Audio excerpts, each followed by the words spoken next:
We talked about solving one-step equations using addition and subtraction. What about multiplication and division? Same steps apply.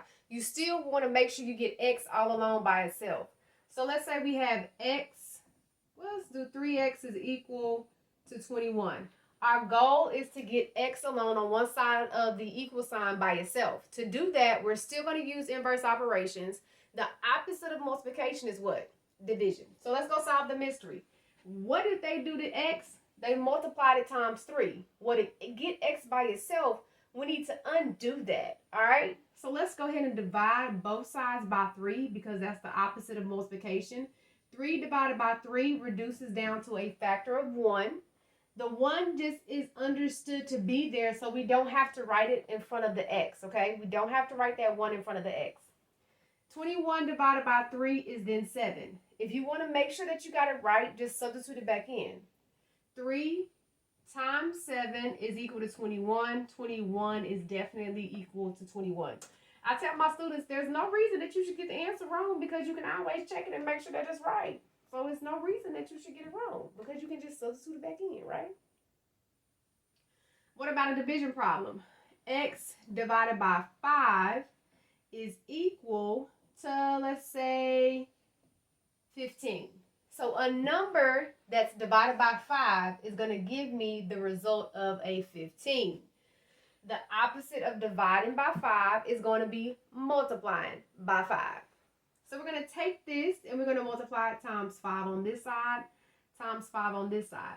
Now when we multiply fractions, it's top times the top, then bottom times the bottom.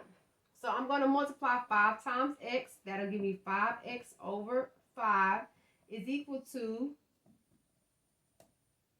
my bad, oh my goodness, 60, 75. Okay, so 5x divided by 5 is now equal to 75, but I need to reduce this. 5 divided by 5 reduces down to 1, and x is equal to 75. So I took you through every single detail and step to make sure that you understood that when you do 5 times 5, this is going to cancel out. When you have the same factor at the top as you do at the bottom, it's always going to reduce down to a 1. But you need to understand that when you multiply fractions, it's top, top, bottom, bottom. So that factor of 5 is going to always go in the numerator. Whenever you're multiplying, it always goes in the numerator. And 75 divided by 5, if you put that in there and checked it out, you're going to get the right answer. So let's do another one with multiplication. 4x is equal to 16. How do I undo that multiplication? Because anytime you have a letter and a number and it's just sitting there stuck together, it's going to be multiplication in algebra. Okay? That's going to be multiplication. 4x, divide both sides by 4. Remember, same at the top and the bottom. 4 divided by 4.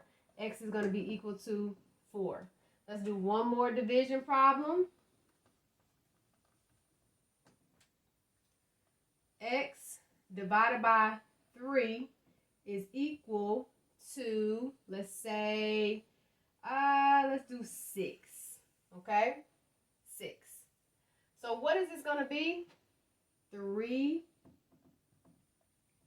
times 3 on both sides. This is going to simplify down. X is going to be equal to 18. All right? So the same thing applies. All we need to do is get x by itself so we can figure out what the value, because our goal is what? What is our goal? To get x alone. We want to get that x all by itself so we can know what he is equal to. So that is how you solve one-step equations using addition, subtraction, multiplication, and division.